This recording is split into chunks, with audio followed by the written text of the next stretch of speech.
The Mayo Experience. That Mayo Experience. That Mayo Experience. That Mayo Experience.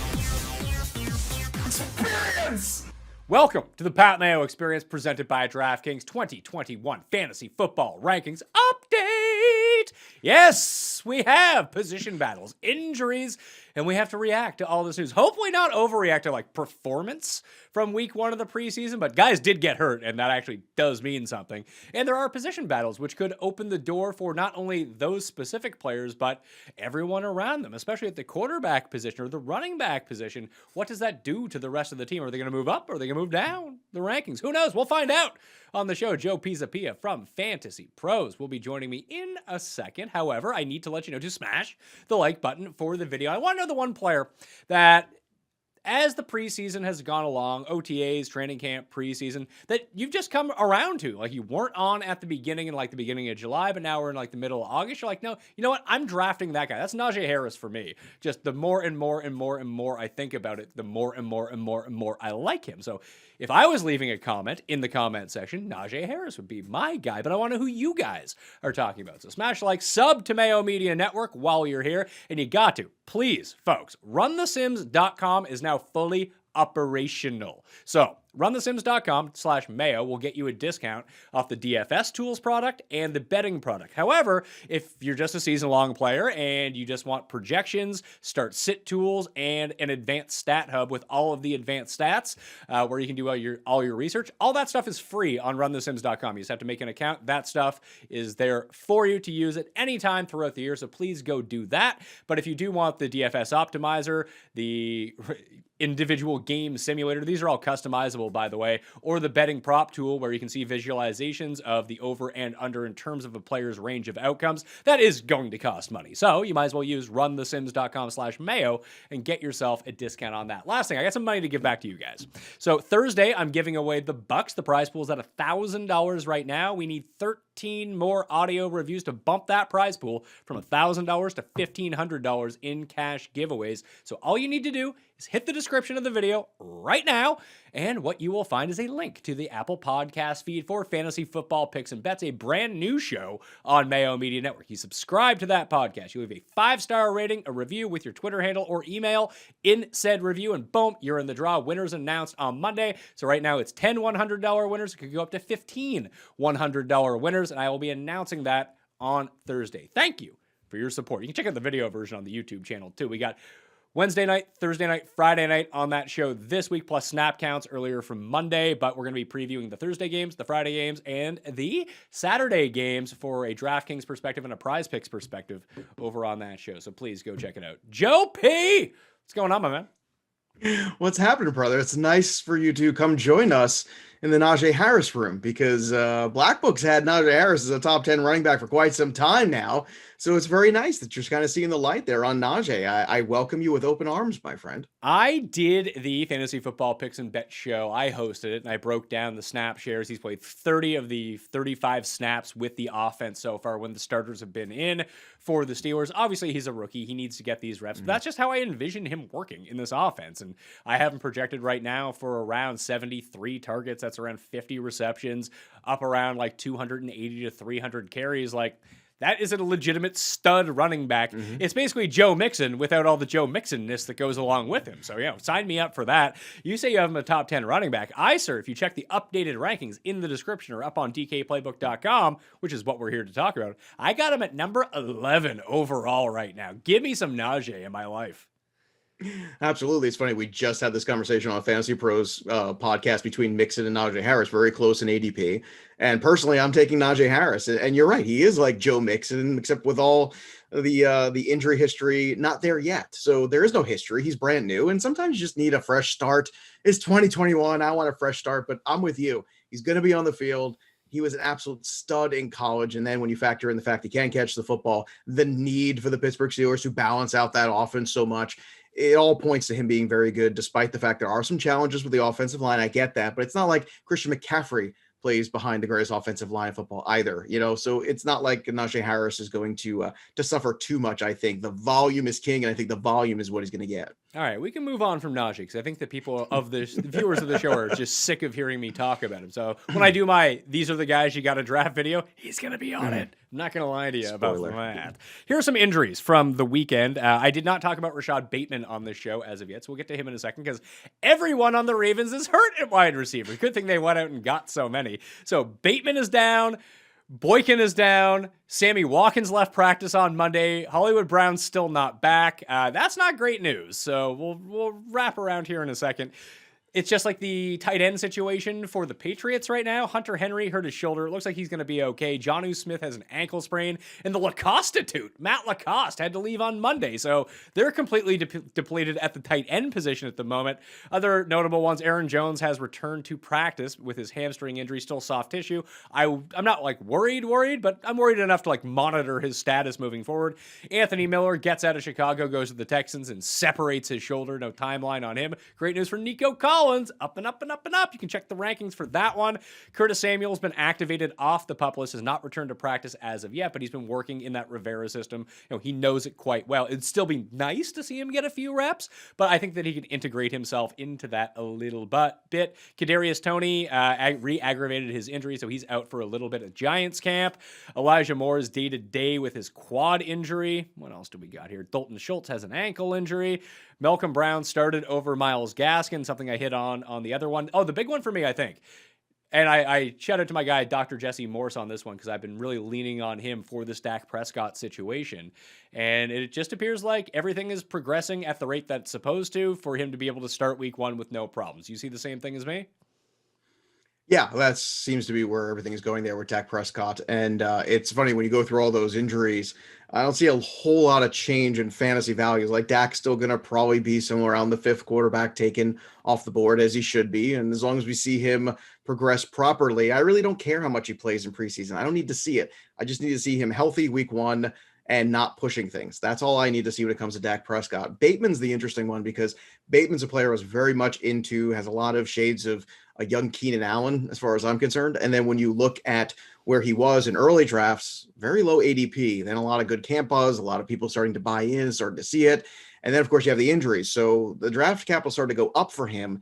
Now it's got to come way back down, which is good news in a way because I still like the player. It's still a very long season. You hope he can get back on the field sometime in September. So as long as you have a plan for Rashod Bateman, I think it's somebody you can still draft. And the good news is he's gone back to where he should have probably been when he started to rise in ADP. That was getting to a point where you can't really put him in that Jalen Waddle conversation, that Darnell Mooney conversation. And he started to scratch that surface. And I don't think that's where he should be valued. But the good news is now he's back down. Now, hopefully, again, the health works out, but Bateman, I think, is a real player that could enter in and really change the dynamic of that offense. And that's what you're looking for because Lamar Jackson does have the ability to throw the football. It's just a matter of can we surround him with a little bit more wide receiver talent? And that's something the Ravens have been woefully poor in doing over his early career. Now, you're going to be joining me to do the tight end rankings as well up on Mayo Media Network. Be on the lookout for that video version. If you're just listening to this podcast, it's all the same podcast, but two separate videos. With all these guys hurt, this has to be fantastic news for Mark Andrews. Well, it isn't, because if you remember last year, all of a sudden everybody kind of figured out, all right, the only target here is Mark Andrews. If we shut him down, well, then we're going to stop them. And they did. And when they were trying to expand the offense and throw the ball a little bit more, it was really difficult. Lamar Jackson struggled the first half of last year. Then they realized, look, Andrews is the only real target we have. Let's just get back to being what we used to be, which is going to run the football, and then run the football some more. And we started to see J.K. Dobbins and Gus Edwards and Lamar Jackson kind of get loose again. All of a sudden, the Ravens started winning football games, and Lamar Jackson's fantasy points went up, and everybody was happy again. But it was misery for the first 8 weeks of the season for any sort of fantasy capital that you had on that team. So it's good in the sense that, yeah, you're going to be more targets going his way, but I kind of wonder, are we going to run up against the same problem we did the first half of last year, which is they become predictable? And just ask the Steelers about being predictable. It's not a good thing. Things don't work out in the end if you're too predictable. Balance is the key on the offensive side of the football. So hopefully Bateman can come back sooner than later. Hollywood Brown has a mistake wide receiver, I like to call him. Somebody falls down, somebody misses a coverage. Marquise Brown can burn you on that. Outside of that, he doesn't run good routes. He doesn't get open very well for somebody as fast as he is. So there's a lot of issues there when it comes to Brown. But yeah, it's good in terms of volume potentially for Andrews. But once again, when you become predictable, you know where that volume is going to, it makes it difficult to convert. If Andrews doesn't drop 8 touchdowns last year that hit him in the hands, we're having a completely different discussion about Marquez. Possibly. So maybe he watched Little Giants over the offseason. He got some sticking on his hands. It is a classic, Pat. He's like, it is a classic. They're going to start calling him like Hot Hands Mark Andrews, and all of a sudden he's going to be good to go. I think this does improve his prospects because the way that I see it with Bateman, this is a no-joke sports hernia injury. Like, he's probably not going to be back. Like, there's still a chance he goes on PUP and misses the first 8 weeks of the season if this doesn't go well. Right. Now, they're expecting, like, any buzz you hear about him playing week 1 is fake news. I would say the earliest that you would see him is week 3, but you're not going to play him in week 3. And then even by week 4, we'll see how practice goes. So, like, beginning of October is where I would first consider maybe getting him on my team. I don't think that he's really super draftable at this point in his redraft league. He's one of those guys that I don't draft or let someone else draft. And when they drop him after 2 weeks because he's not back, add him to my watch list, check out the injury report and see when he's coming back. Because I think long-term, yes, maybe towards the back end of the season, he could be an impact player for your fantasy team, only because it's going to take him like 8 weeks to actually figure out this offense. He's no longer practicing. He's not going to be there for the start of the regular season. It's going to take some time for him to get integrated into this offense, even after he's healthy. So I just don't see him being an impact player for your team at all, like a startable player, anytime in like the first 8 weeks of the year. I bumped him down to number 61 in my wide receiver rankings. That was from 37. And he's well outside the top 100 right now in my top 150. Like, he's not a player I'm going to be drafting at this point if I haven't done my draft already. So I was thinking, like, man, is this good news for Sammy Watkins? But then of course he's hurt. Is there a receiver you would actually draft off this team? No. I mean, that's just the simple fact of it. I'm a little bit more hopeful than you because they said that the surgery went very well and it was very clean and everything like that. So maybe, just maybe, he can work a little bit ahead of the time frame. But you're absolutely right in terms of being realistic. To see him in September is, farcical. I don't think you're going to see Rashod Bateman, but that's not what you're looking for anyway when you're trying to look for wide receivers. You're looking for teams that are going to be throw first teams, and that's the whole point in fantasy. But the good news is that you're now looking at J.K. Dobbins maybe getting a little bit more work in that receiving game. It's possible to throw him the football. He wasn't all that bad in college. Look, the Ravens' identity right now is going to be what the Ravens' identity was when they were successful 2 years ago and when they were successful in the latter part of last year, which is running the football. That's what they're going to be. But the good news is at least that's something that seems that a lot of defenses have a problem stopping anyway. So yeah, draft Gus Edwards. There's the Raven that you want on your team. He's the value Raven that you can get on every team if you want to. Yeah, pretty much. Gus Edwards is one of those guys, too, going in that same ADP of guys like Jamal Williams, A.J. Dillon. There's a lot of good running backs in that crop there, where if you have patience or for some reason, if there's an injury ahead of them, all of a sudden, giant playing time opens up and giant opportunities. So there's a cluster of them, and they're all kind of in this clump.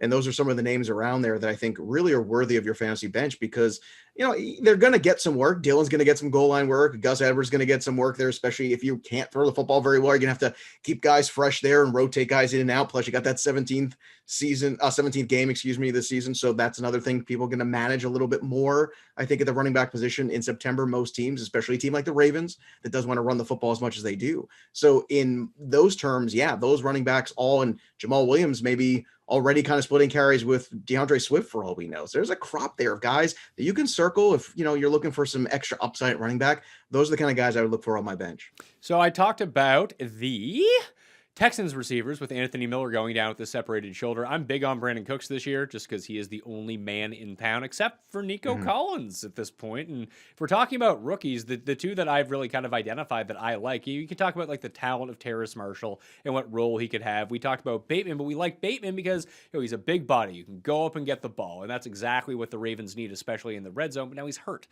I'm looking at Amon-Ra St. Brown and Nico Collins as the two receivers to step into starting roles and potentially see over 100 targets. Like, they are volume plays, and these teams have to pass. I mean, they don't have to pass because they're horribly run franchises, and maybe they'll just run into the ground when they're down by 28 points, but on paper, they should be passing a lot.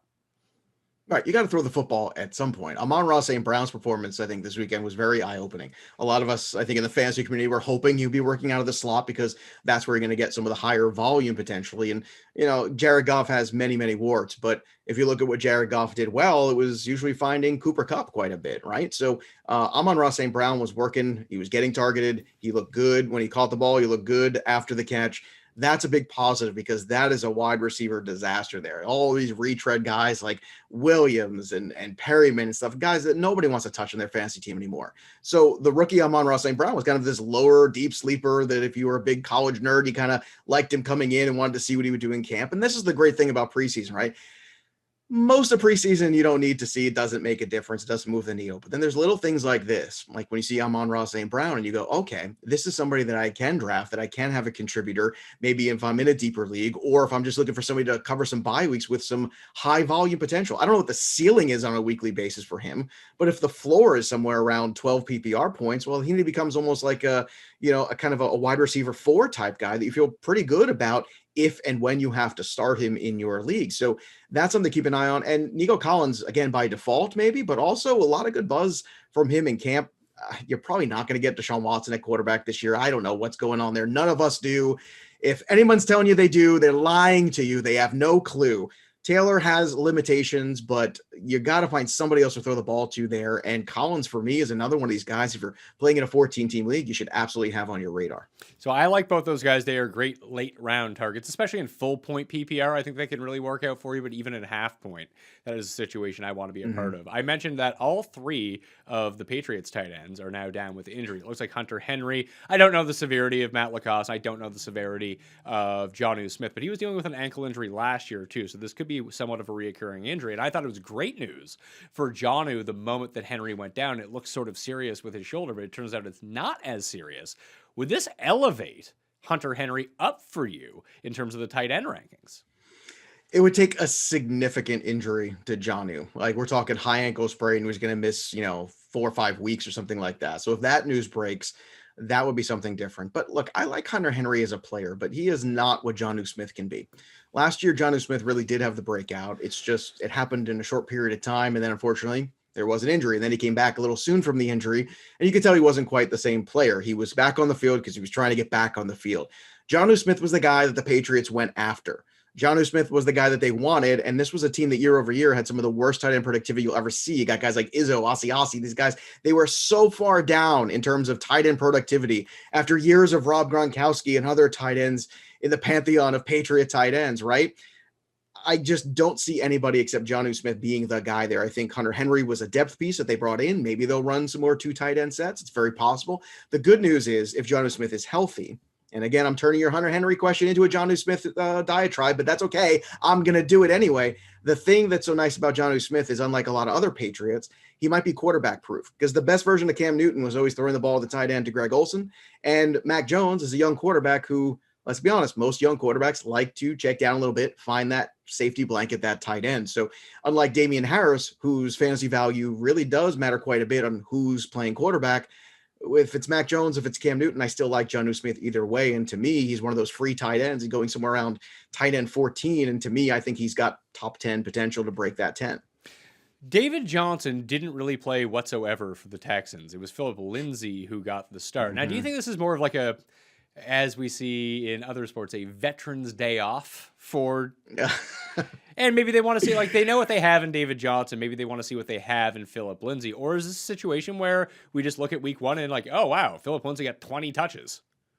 To go back to your earlier Little Giants reference, if you remember the kid who is completely wrapped up in foam, that's what they should be doing with David Johnson at all times. He should be just like that kid. And look, even if you do that, it's hard to imagine that he won't end up hurt at some time. So yeah, you're going to manage David Johnson as much as you can because David Johnson has been injury plagued for the majority of his career. And it's just a fact. It's a tough game. So it's not a knock on him. It's just a realization and the reality you have to live in. But what that does mean is Philip Lindsay is this unique character that, Denver didn't want him, and all he did was rush for 1,000 yards every time he got an opportunity, and then eventually gets cast off there, and it feels like this could be that same thing again. And he is another one of these guys that's basically a free square in drafts, right? You want your 5th running back or something like that, or maybe your 4th in a 10-team league, and you're just looking around, and you're saying, well, who's got upside? If somebody does get hurt, who could be that guy, and who's had good performances when he's been on the field? And the answer is Philip Lindsay. So in best ball, I got a ton of Philip Lindsay because, once again, free running back and David Johnson's injury history. So I think there's room for Philip Lindsay in your fantasy conversation. This offense, this team overall with the Houston Texans is going to be underwhelming, I'm sure. But as we talked about, even bad teams are going to give you some fantasy points some weeks. So it's something where you look at matchups or you look at volume. And if it's guys like Cook, so you say, well, he's the number one on a bad team, still the number one on a bad team, still number one, still volume. Same thing might be able to be said too, because this is a team that's probably going to have to run the football a little bit more because of their lack of wide receiver depth anyway, and maybe their lack of quarterback play also. Taylor is an okay, respectable quarterback in the NFL. He is not, breaking 4,500 yards passing anytime soon. So that's something to bake in when it comes to Lindsay. But I think Lindsay is one of these really intriguing, cheaper options there because you've seen it before, you've seen him perform well, and there might be an opportunity for him to do it again this year. I have Philip Lindsay ranked at number 44. That's up from number 51. He's still on that tier behind some of the higher end handcuffs or guys who can see their roles expanded. Like I have Jamal Williams over Philip Lindsay at the moment by one spot. Zach Moss, Tony Pollard, James Conner, Melvin Gordon, who is dealing with a groin injury at the moment. I guess, where do I put David Johnson in? Like, would you rather have James Robinson or David Johnson? No. The answer is no. I don't want any of them. I want Travis Etienne. That's what I want. I don't want James Robinson. Look, the problem is you have to rank them respectably for the healthy projections of what they're going to give you. So Johnson's probably going to be somewhere around like running back 30-ish, somewhere in that vein, depending on which expert you talk to, which analyst you talk to. And they're not wrong for ranking him there. Because you have to say, all right, well, if I'm getting even 14 games from him, he's probably going to put up stats all over somewhere in this range where you finish there. But it doesn't mean you have to want him on your roster. And he's not safe. He's not necessarily, I would say, a good return on your investment. And this is why, philosophically, I like to take care of the running back position early and often. Because the more you're able to do that, the less you have to rely on some of these guys you're talking about. They become bonus players. And guys like Williams is a nice bonus player regardless. But if you're attacking running back early with the Najee Harrises, I'll say it for you so people don't get mad at you, with the Nick Chubbs of the world, you taking shots at Antonio Gibson, or even guys like, David Montgomery and Chris Carson, who are, I think, kind of underappreciated. They might not have the ceilings of some of the bigger guys, but you know what? I feel pretty good about the floor. I'm so sick of hearing people knock David Montgomery last year for being good against bad teams. Good. How often do we get guys that should be good against bad teams, and often they go out there and lay a giant turd? I want somebody to be good against the bad teams. That's what you're supposed to do. Good. Do what you're supposed to do. And maybe you get some better quarterback play just from Dalton or Fields, whoever you get, is going to be better than last year. So there's plenty of guys out there that I think are solid. And then once you get past that top 15, 16 guys, it starts to get real dicey. You get into these timeshares, like in Vegas, potentially. I don't know. What's Kenny Drake going to do to Jacobs? I like Jacobs, but I don't know what Drake going to do. Same thing with the Arizona Cardinals. And it gets muddier and muddier. And then you end up taking shots. And then you know what? That RB2 situation becomes a problem. So I'm going to avoid guys like that so I don't have to worry about what kind of albatross they could be on my roster. So that's how I do my rankings, which I know a lot of people do not. You kind of hit it on the head. And I guess working for Fantasy Pros, you would kind of understand why a lot of people rank this way, where if you have David Johnson, and David Johnson is just the starter all 17 games for the Texans, it's sort of like the Frank Gore effect where, by the end of the year, it's like, oh, he was running back 7. He's a running back 2 for the year. But in individual weeks, he was just never really, and he's not a guy you would actually want to have on your team. And when I do my rankings, it's legit. Would I rather have this guy or this guy? That's how I do the rankings. That's fine.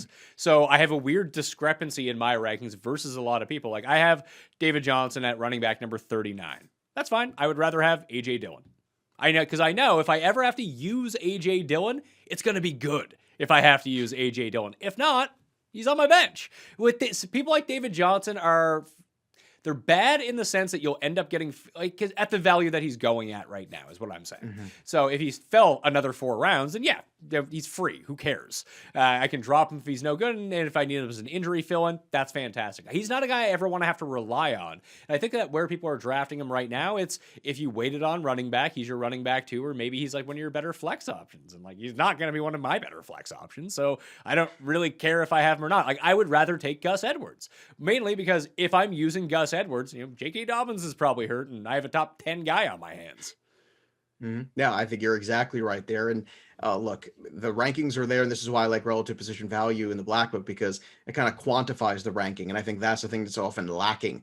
And it's really not about understanding necessarily how much more you like this guy than that guy. Sometimes it's literally about the numbers telling you, well, is there any advantage there? And David Johnson, to me, is not a guy that moves the needle. If you compare him to other RB2s, he's going to be in the negative there. So if he's going to be in the negative there in terms of relative position value, literally, then why are you spending any draft capital on him? You could take shots on other guys later, as you're saying, who, if opportunity arises, then all of a sudden they're in a better spot. So use your draft capital for guys that do move the needle, build core roster strength, try to take care of running back early. And I understand it's tempting to go early for those big wide receivers. You could do that. You can go Kelsey early. There's a plan, but make sure you target the guys like, you know what, if you're going to take maybe a guy like Stephon Diggs early or something like that, maybe you do want to take a Clyde Edwards-Helaire. You want to take somebody else that you feel good could be an RB1 if things do break right in year 2 for him. That's the strategy you have to have, and understand that, you know, if you wait too long for a running back position, it's going to bring down all the other good the rest of the guys on your roster do. If you go early wide receivers, you go Travis Kelce, if you go early quarterback, that's all great. But don't forget, then you start to marginalize at the running back spots and maybe even the flex spot. And then all of a sudden you get like a mediocre team, and nobody wants to be 500. No, they do not. So Zach Moss at the Bills preseason opener with a hamstring injury. He's expected to be okay and start week 1. I don't like either of the Bills running backs, but I do prefer Moss over Singletary if he's healthy. Tariq Cohen still not back from that ACL injury sustained last year, which brings us to David Montgomery. And this is just sort of the note I wrote down. Remember that David Montgomery only succeeded because of his schedule narrative? Well, if we just extrapolate last year's data, which is a narrative, listen, taking last year's data and applying it to this year is probably stupid, but if we do that, the Bears have the second most friendly run schedule for the last 4 games of the season. So we could have David Montgomery all over again if there's no Cohen. Although I guess people are like sweating Damian Williams. I don't understand that. You know what? That's just people who are still pissed off, who had David Montgomery his rookie year and he didn't, perform up to snuff. Or people who drafted him last year, dropped him, got frustrated, and then missed the David Montgomery run. At the end of the day, David Montgomery is not going to be Dalvin Cook. He's not going to be CMC. He's not going to be any of those guys. You have to understand that. But let me tell you something. David Montgomery on your roster, you showed last year that the guy can catch the football, right? You already know that that's something he can do now because Tariq Cohen wasn't there to do it. And all of a sudden it was very eye-opening. We said, oh my goodness, look at David Montgomery. He can catch the football. He can be kind of a 3-down back. Who knew? Well, that's great. And as far as touchdown equity, that's going to go up just by the fact you're pulling away Nick Foles, you're pulling away Mitchell Trubisky, Andy Dalton for all of his warts. Andy Dalton's a professional quarterback in the NFL for many reasons. And if Justin Fields plays up to his capabilities and takes over that job at some time, all of a sudden the Bears offense becomes very interesting. And David Montgomery, I think, is being taken for granted for. He basically finished last year as a top 5 running back in all formats. And I understand some of that is by default because you didn't get the Saquon, you didn't get the CMC, you didn't get some of those big dogs at the top. But you know what? I'm sick and tired of him being all the way vastly underrated. And it's people should take advantage of that. Because if you do go wide receiver, let's say you do take a Devontae Adams and somehow, you get CEH or Najee Harris in the second round, and David Montgomery sitting there at the third, you could do a lot worse than a safe running back who, let's face it, Tariq Cohen, Williams, these guys aren't going to take away a ton of carries from him when all is said and done. The reason why the Bears almost got into the playoff conversation last year at the end was because David Montgomery was so effective down the stretch. Of note, Joe Burrow will not be playing in the Bengals Week 2 preseason game. Just in case you wanted to see old Joe out there, you can watch Joe on this show, but you cannot see Joe Burrow on the field. Just as a heads up, as that news just broke while I was talking about this. I like Chris Carson a lot more than I like David Montgomery, and my rankings reflect that. That's the sort of running back that no one wants that I would go with in that like late second, early third round spot. If I didn't have running backs already, I'm just looking at the draft I'm doing right now.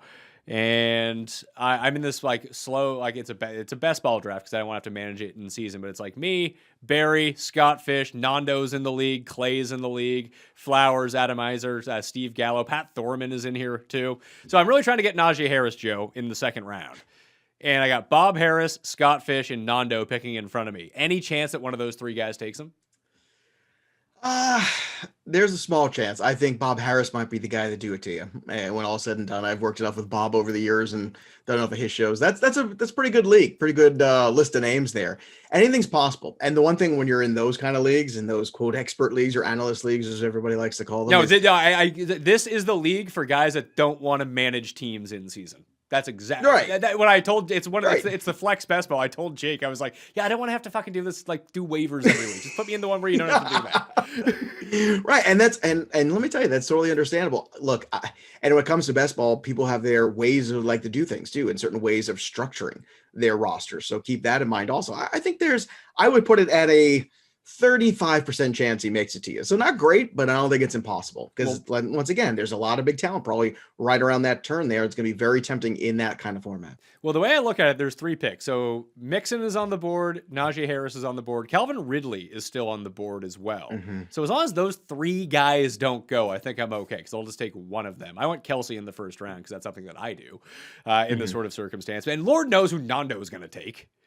He's the wild card. He could literally take anyone with this pick. Yeah, he's definitely the wild card. Also been enough drafts with him over the years to know that he's going to take somebody that you go, I didn't see that coming necessarily. So that's why I gave you that 30%. We'll see how it goes. And, the Najee Mixon conversation is really one that I think a lot of drafters are going to sit down and have to have. They're going to look at the board and they're going to say, here's a guy I haven't seen at all and a guy that I've seen glimpses from, who's a couple years into the league now. And I don't think every passing week, too, with the Joe Burrow not playing, the Joe Burrow concerns, the mental concerns, the physical concerns, I think that's going to start to weigh on people. And I think more people are going to start to move towards Najee Harris. And that's something you have to understand as you get later. That price tag is probably going to go up because I think people will be afraid whether it's proper or not to think that way. I think that's how the group think is going to start to see Joe Mixon here, because they're going to start to worry about things. Well, Jamar Chase not getting separation. Oh, no. It might be the sky is falling unnecessarily, but I think it's something to keep an eye on that I think you will see a trend developing in the next 2 weeks if Burrow news doesn't get better sooner. So this is full point PPR, and the draft so far went McCaffrey, Cook, Kamara, Zeke, Derrick Henry. Those are the first 5 picks. Those are all coincidentally my top 5 players. I have Kelsey at number 6, so I took Kelsey. Nando took Tyreek Hill. Then it was Aaron Jones, Devontae Adams, Saquon, Jonathan Taylor, Nick Chubb. That was the first round. Mike Clay had the back-to-back picks. He took Nick Chubb and then Antonio Gibson at the turn. And then it was Austin Eckler, Stefan Diggs. So that's how this draft has gone so far. Is that about what you've seen in most drafts, like that collection of players? That's pretty much the collection, especially, I think 2 weeks ago, Mixon would have probably already been gone, but now you're starting to see him fall a little bit further. That's the one thing that I've noticed there. But typically speaking, I haven't seen Kelsey go as high as 6 yet. I actually got my first year of Kelsey at 10 in a draft this past weekend. So that's the first time that I've gotten my hands on him anywhere. But I haven't seen him go that high, but I can understand because you're talking about a player that in terms of relative position value, 70% better last year, almost 70. That is an enormous number than the fantasy league average tight end one.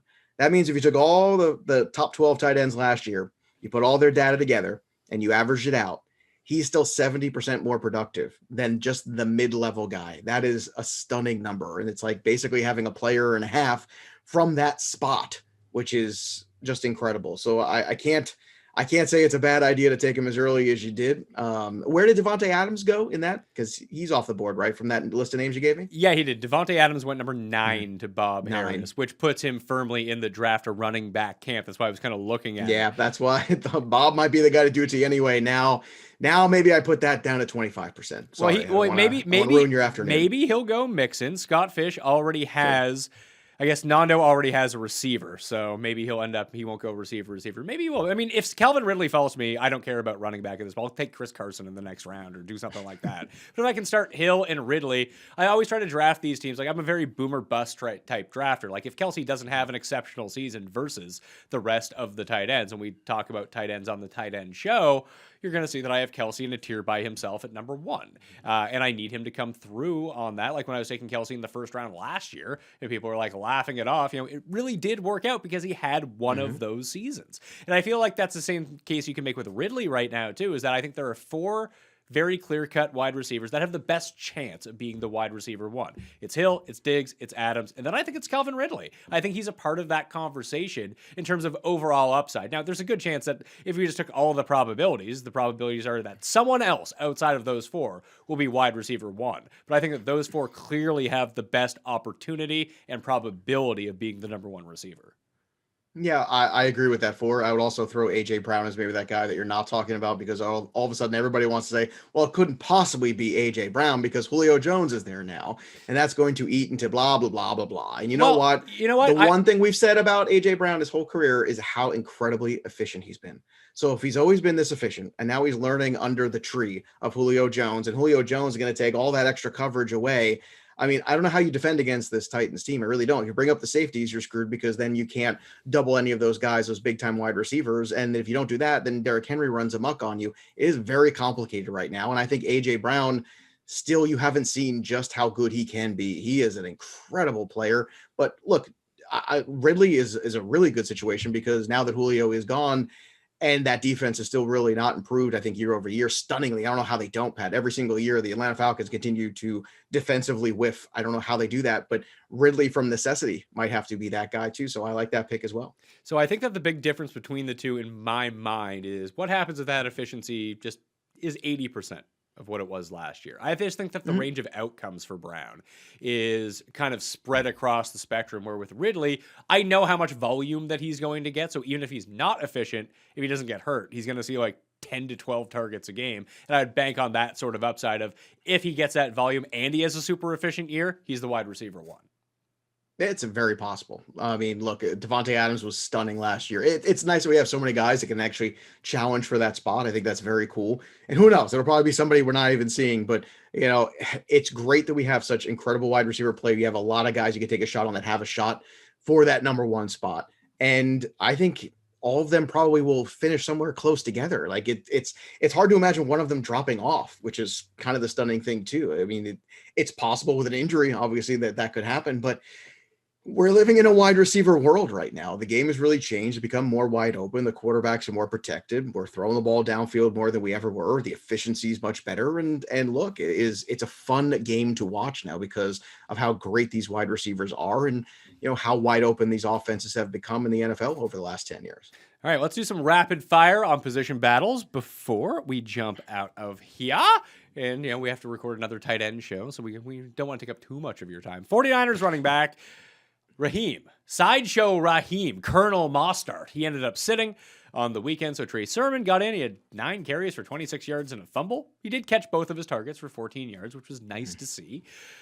I still think that Mostert's one of the most underrated fantasy players coming into the year, that everyone just thinks that he's injury prone, he's hurt, but if he is healthy, he is a value right now in fantasy drafts because no one wants him. Sermon's even going ahead of him in a lot of spots in recent drafts that I've been a part of, and I just don't see it. If he's healthy, he's getting 12 to 18 touches a game, and you want to talk about efficiency and how effective that running game is in San Francisco, like that is someone who can be a very quality top 20-ish running back every week of the season. He's not a game breaker. He's not going to win you your league in terms of just him on his back, but he's also one of these guys that when you look at the end of the year, he won't be ranked super high up. He's going to miss a game or two. Let's be realistic about it. But for the games that he plays, he is if you insert him as a flex or a running back, low-end running back too, because that's where he's actually being drafted beyond that. But if you can play him as a running back too or a flex, I think that he's a top 20 running back when healthy. I think I'm going to go to Trey Sermon in this backfield still. And how dare you? Because he's cheaper. Well, you're not allowed to disagree with me on my own show. How dare you? Of course I can. I mean, come on. Of course I'm going to. I love you, Pat Mayo. Nothing will ever change my love for you. You know that. But at the same time, I'm going to disagree with you because I'd rather take the cheaper, younger guy, the guy they invested some draft capital in. And I'm old enough to remember when Raheem Mostert was just some guy that people were making fun of and said, who's this guy? It's really easy to look good in the Shanahan offense. It's even easier to look good when you're on the field. And I'm sorry, I'm not buying the fact that he's only going to miss 2 games. I can't put that into the factor when I'm evaluating the player. And on top of that, if we're saying, well, you bring in Wayne Gallman and, you know, Jeffrey Wilson was a player I was very high on going into this season year over year before the injury happened. I thought, boy, when you look at what he did towards the end of last year, when he got those 20 carries, Jeffrey Wilson was very good. Now he is out of that mix right now. So they've got a lot of bodies there. That's a negative. And the youngest body is Trey Sermon, and he's the best return on investment. So that's where I'm going to put my draft capital. Okay, so what if Mostert started going after Trey Sermon? So in NFC drafts from the past 4 days, Sermon is going ahead of Raheem Mostert. Sermon's going as running back number 29, pick number 74 overall. Mostert going as running back number 31, pick number 80 overall. Yeah, that I haven't experienced firsthand in any draft. I understand why that's happening is because you're seeing Sermon in games, right? Like he's going to play, Mostert's not, whatever that is. You know, again, sometimes preseason works in your favor. Sometimes it works against you. So for me, I'm looking at that. I don't know if I'm ready to do that necessarily, but look, if they're both on the board together, Personally, I'm going to take the younger running back. I'm going to be patient with him and hope that I get the second half of a season, something I got similar to DeAndre Swift or Jonathan Taylor, or those kind of guys. I don't know if he's got quite that upside, but my goodness, that attack is very good. I also don't know what, we're also talking about Raheem Mostert with Jimmy Garoppolo. When Trey Lance comes into this offense, I'm not exactly sure how that's going to change the dynamic of how everything runs, because Trey Lance throws a very different ball than Jimmy Garoppolo. Okay. Just ask Brandon Ayuk, who had a ball hit him in the hands at 100 miles an hour and went, oh, I wasn't quite prepared for that. Right. In the in-game action. Also, you saw Trey Lance kind of move around the pocket and then make a throw downfield that Jimmy Garoppolo is not making either. So this offense becomes a little bit different as well without Jimmy Garoppolo under center too. And we don't know what that effect's going to have to a guy like Mostert too, because looking around, like I said, I'm going to go ahead and take the guy that's brand new, brand fresh, had a really good college career, looks pretty good so far in what I saw. Not perfect, but looks pretty good, as opposed to the guy that was third or fourth in the depth chart a couple of years ago that had a really good run, and we're still trying to build off that. It reeks of CJ Anderson to me, and I'm just not doing it. Okay. I am going to do it.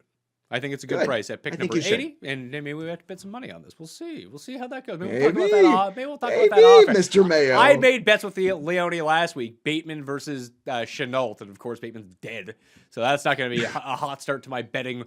I did take Brendan Cooks over Odell Beckham, though. I still feel good about that one. Yeah, well, look, Odell's not been my favorite guy over the years, but yeah, Chenault's also not a long history of great health either. So hold your breath on that one. You might not be dead yet. So you mentioned Trey Lance. How long till we see Trey Lance? Let's be real here. Week 1, is it happening? I would like to see him week 1, but I think realistically, since the guy hadn't played football for an entire year, it might be best for his overall development for the team if they can get through the first, like I think they come out of the bye week 6, I believe. So that's, I think, the latest you're going to see him by. And if you listen very carefully to that broadcast, they said the phrase, Jimmy Garoppolo's been such a good teammate 3 or 4 times, which basically means Jimmy Garoppolo is going to do a hell of a job holding the clipboard someday. Boy, oh boy, he is such a good teammate. Have you seen what good of a teammate Jimmy Garoppolo is? Boy, is he a good teammate. Look, it's nowhere near the same. I mean, Trey Lance was my number 2 quarterback on that board last year. I don't know what the Jets saw in Zach Wilson that shook them off Trey Lance. To me, if you had the questions about Trey Lance, they're the same exact questions you had about Zach Wilson, which is competition at the end of the day. But performance, body type, NFL in 2021, it all goes to Trey Lance as far as I'm concerned. And to me, if you started with him week 1, it wouldn't be a terrible idea. If you started with Mac Jones, I don't think it would be a terrible idea. He looked way more competent running the Patriots offense than Cam Newton has in a year. So, and again, the Pats offense is supposed to be really hard to figure out, right? Everyone talks about how difficult it is. Well, Mac Jones looks like he figured it out pretty well. There's a big pass dropped in the end zone there. All of a sudden, we have a very different highlight reel for Mac Jones if that 30-yard touchdown pass doesn't get dropped right in his breadbasket. So I'm going to say Trey Lance no later than week 6, but it wouldn't shock me if we open the year with him. Well, there is breaking news out of the 49ers camp as we're talking. When people are watching this or listening to this, it's probably not going to be quite so breaking at the moment. But Trent Williams had to leave practice with a possible hip injury, and Sean Coleman is now day-to-day with a knee injury. No idea how serious this Trent Williams thing is, but you lose 2 of your starting offensive linemen in 1 day in practice. I think that points more towards Jimmy Garoppolo. Like, why don't you go back out here until we can figure this part out? I do think that was the deficit, right, Pat? But wasn't that the deficit when you watch them? You saw same thing with Trevor Lawrence. Like the offensive line in both scenarios didn't look great. A lot of pressure on those 2 guys. It was, but I think that Trey Lance helps the running game just because his mobility it extends the defense so much that it can create big gaping holes up the middle, which that Shanahan can exploit. But I'm just worried that we don't see him right away. I am also concerned that we don't see Justin Fields right away, and this is not a unique thought to me. A lot of people have said it, but week 1 against the Rams, serve Andy Dalton to the Wolves. Watch him get beat up. Don't subject Justin Fields to that. Have Aaron Donald just come down and just beat the shit out of Andy Dalton, and by the end of the 3rd quarter when they're down by 20 points, bring in Justin Fields, and now he's the starter. It is a perfect scenario for the Bears. Yeah, well, you definitely don't want to feed him to Aaron Donald. That's just not fair. Don't do that to anybody. And if it's possible, I just saw a commercial with him over the weekend where he looks even bigger. And I didn't know that was possible. I did not know we could get a bigger, stronger version of Aaron Donald. But it's hard after you watch Justin Fields and you see the mobility and you see also that, even though things didn't start off perfect, that he didn't get shaken at all. That's the biggest thing. See, what you're looking for is, nothing's going to be perfect. These guys are rookies. Their first couple snaps in the NFL and any kind of real game action. There's always going to be warts with any of these guys. But is the stage too big? Are they folding up the 10? If they get hit a couple times, well, all of a sudden they disappear. Didn't happen to Justin Fields. Didn't happen to Trey Lance. Lawrence didn't get too much of an opportunity, but still, I didn't see any kind of concern or anything that would worry me with Trevor Lawrence. And it didn't happen to Mac Jones either. Like, I don't think any of the rookie quarterbacks. Wilson, again, you didn't see a whole lot. You saw him make a couple of throws. And again, I have more questions about Wilson than the other quarterbacks. But man, like, Justin Fields certainly gave you a lot of reason to be excited. And I think in a super flex format, if you take Fields as your third quarterback or Trey Lance as your third quarterback, that's a potential league winner. And I took Trey Lance in the flex league draft this past weekend in New York in the super flex league as my third quarterback. You could draft a boring Derek Carr or somebody like that, like I did, just kind of get you through until you get Trey Lance. And then Trey Lance, return on investment potentially is a game changer. And that's somebody that if he has a huge rookie season, all of a sudden in super flex, that's something to really pay attention to. Well, sticking with super flex or even deeper leagues, if you're going to quarterback, Taysom Hill or Jameis Winston, who's getting the start here? Or do they both play enough to make them each useless? I'm going to run away from this scenario. I think it should be Winston if you want to win games. I fear that the way it's looking with Michael Thomas being out for who knows when Michael Thomas comes back, how he comes back, and also if he comes back to the Saints team, it feels like maybe the marriage is over between these two. I think you're going to see more Taysom Hill in the beginning than Winston because I think that's the kind of offense they're going to run. They're going to try to run this Kamara, Taysom Hill run kind of offense. I just, it's a very frustrating thing, but I think the Saints window has officially shut on them. And in terms of fantasy value, you can still invest in Kamara. It's going to take a top 5 pick to do it, obviously still. But outside of Kamara, it is hard to find a piece that I'm really excited about. I know people want to talk about Traquan Smith. Okay, maybe Wade could take a shot. Callaway, people want to talk about. Let's talk about Callaway because that's the guy that you want to go to. Callaway seems to be the guy you want to go to right now. He's absolutely free at the moment, and he essentially stepped into Michael Thomas's role in that first preseason game. We'll see if that continues, but that was at least encouraging to see. Let's see. Hill locked out when Taysom played quarterback last season and Michael Thomas was healthy, he essentially just got 15 targets a game. He was the only guy that he threw to. And then in the first preseason game when Taysom was starting, which he did, it was all Callaway doing those exact same routes. So if he's going to be someone that Taysom locks into and the speed that he has, he's not as good as Michael Thomas, but he's also not a first-round pick. He's a last-round pick. I'll take that. Yeah. Look, it's going to be very frustrating. I think what you hope for maybe is, Taysom Hill's cheap on a DK slate or something like that. He's got a good matchup. Maybe he gets a rushing touchdown, some rushing yards. Maybe he throws for a touchdown. All of a sudden, that's a good return on investment. But season long, I have a very hard time making an investment in that situation. One-offs, one game where I feel confident, okay, this guy seems to be the guy for now, for today. I don't want to get past a week at a time when it comes to the Saints. I just can't do it. All right. Anything else you think that we should talk about from the week 1 set of games? It did not go as quickly as I thought it was going to go. That's okay. Well, when you get two smart, handsome people like this just talking football, time just stands still. I always find Javonte Williams. That's the other thing. Yes. That's the other guy to really talk about. Javonte Williams looked really sharp. Once again, the younger running back. And the thing you like about Williams, too, is he didn't have the entire workload in college. Sometimes the guys with all the workload, by the time they get to the NFL, they're a little burnt out. He didn't have that problem. He looked really sharp, explosive. He would have had a touchdown if Jerry Jeudy had been able to throw an actual block in the end zone. He kind of whiffed on a block, and it was really lame and ended up costing the team a touchdown there. So I would say that that's the one to keep an eye on. I could see already that ADP starting to rise after that game, as it should. And then, of course, you compound that when you get the Melvin Gordon news. And sorry, I've been Javonte Williams from, day one of this draft season. It's not going to shake me. In fact, I'm only going to like him more after this. And I'm actually willing to pay the premium after this because I think he might be worth it. So I have him unchanged in my running back rankings. I have Javonte Williams at number 22 at running back, Melvin Gordon at number 38. And he's dealing with this groin injury, and we'll see how that goes. But the longer that festers, I think the better it is for Williams. Although I don't think this is going to be anything but a committee backfield. It's just I hope that the committee is 65-35 for Javonte Williams here. If it is, let's keep in mind too, Denver does like to run the football a ton. That's what they've done the last few years with Fangio. So and that really works out for them. You know what? I think if you can get 65% of the Broncos, that's a flex running back right there. So as long as you get him at flex price, I think you're good. When you start relying on Javonte Williams as an RB2, it gets a little dicier, but as a flex RB, I think very intriguing there. Bob Harris did take Najee Harris.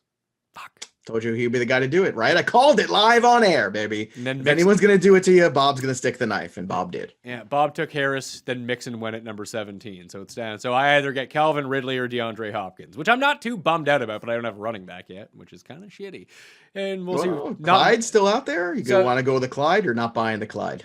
He's fine. I'd rather have those receivers over him, though. I'm fine with that, too. I'd rather have... Figure it out. I would rather have Allen Robinson and Terry McLaurin over Clyde Edwards-Helaire. I can understand the thought process, especially with Robinson. I can understand. I love McLaurin. I'm very excited to see him with Fitzpatrick, but it's tough right now when you hit those drafts early and you don't come around with a running back in the first 2 rounds. You really got to look. You're going to be Mr. Chris Carson round 3. I'm sure of that, and you probably will get him at round 3. Would be my guess. And that's fine. People will start pivoting on to the receivers at this point. And I'm not committed to drafting a running back in the 3rd round. If Allen Robinson or Terry McLaurin is still sitting there, I like them better than all the running backs. Fuck it, I'm going to take the better fantasy 0 player. RB Pat Mayo. Look at you go. I don't mind going 0 RB if it presents itself, and sure. A lot of the time that happens with me if I do take Kelsey in the 1st round, and Kelsey's a guy that I like in the 1st round. So I'm going to try to patch it together. So that means my running backs this year, I don't mind Mike Davis. I like Chris Carson. So I think that those 2 guys will most definitely still be there for me in the 3rd and 4th rounds, probably 5th and 6th rounds for someone like Mike Davis. So that's good with me. So those 2 guys will probably now become targets. Darrell Henderson becomes a target for me in the 5th or 6th round. Mostert in the 9th or wherever the hell he's going at this point.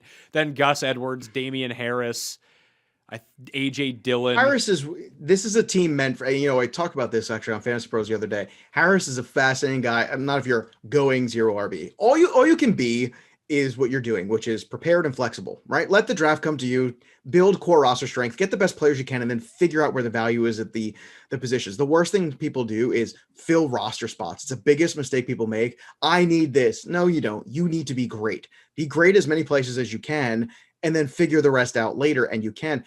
Damian Harris is a fascinating one because if he does kind of get the lion's share and Mac Jones does play sooner than later, all of a sudden there's a guy that can elevate. And I think that's what you're looking for, guys at running back who can elevate. Maybe AJ Dillon can elevate. Maybe Jamal Williams can elevate. Maybe they can at least be good enough to get you by and not be negative. And can they kind of give you fantasy league average and give you those kind of performances? If they can, all of a sudden a team that starts off Kelsey and Ridley, that's a pretty good start. Yeah, and this is the strategy that I went with in Flex last year, and I was the guy who scored all the points and missed the playoffs, except there was one other team that scored. I had the 2nd most points in the league yet, but the team that scored the most points also didn't make the playoffs, so they got the wild card spot and not me. And it was under the same sort of philosophy where I didn't get the guy that I didn't get the pick to draft the running back that I wanted in rounds 1 or 2. So I had this very top heavy team of Kelsey. I think I had Michael Thomas, which really kind of shot me in the foot, but I also followed that up with other receivers at the same time that more than made up for it. The biggest impact that I had, though, was I reached on Kyler Murray, not because I was completely sold on Kyler Murray, but even in the same sort of conversation that I had just with you about Calvin Ridley and how he can become the wide receiver 1 overall. I looked at the board in the quarterbacks that were still left. I was like, if Murray is good, he could be quarterback number 1. And he was very close to it until he got hurt, was the thing. Then he got hurt, my team fell off a little bit, but he was carrying me because while I did reach for him and took a quarterback way too early, with the team that I was constructing, I needed 3 guys to sort of overachieve at their spot. But if they were an overachiever, they were so good that they could carry me the rest of the way. Then the rest of my team was filled up with these kind of scrub bum guys that if an injury breaks this way, an injury breaks this way, they're entirely usable the entire way. That was sort of my rounds 8 through 13 was a bunch of those guys instead of maybe this rookie is going to be super awesome. Now I missed Justin Jefferson, but he was the only guy that I missed from that range. I'll tell you what, this roster rebuilding right now would be perfect for Kyler Murray because I got Kyler Murray myself in that same flex draft I was just telling you about. He was my first pick in the super flex. And if you get Kyler Murray, you're getting a quarterback and a running back. You just are.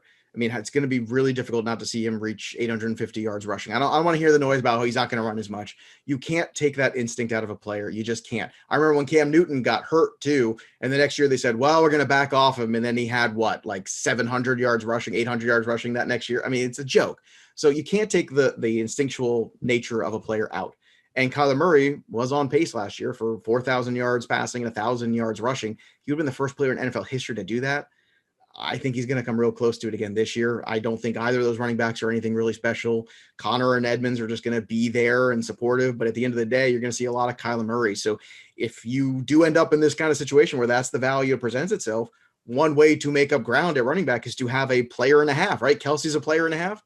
Guess what? So is Kyler Murray, because he's giving you all the passing upside of a QB1 and a high-end QB1, and then also all that rushing upside too of what could be a mid to high, RB2 somewhere in that area. And that's huge whenever you can do that from your roster, and not to mention the touchdown equity he brings because he controls all the scoring in the offense, throwing and rushing the touchdown. Pretty much everything goes through Kyler Murray. Yeah, I'm not super happy with the start of this draft, obviously. However, I don't know. The only way that I think I would go Murray is if somehow Calvin Ridley goes with the next pick and I end up with DeAndre Hopkins, then I'll just pair them up and try to really capitalize on that upside. If not, I think I'll probably wait for Justin Fields, for Tua, Daniel Jones, Zach Wilson, grab two of those guys because it is a best ball. And then I feel like that might be too much draft capital at quarterback if this early, when I can take too late that accomplish what I want to accomplish. And now I don't need a guy to go from quarterback number 6 to quarterback number 1.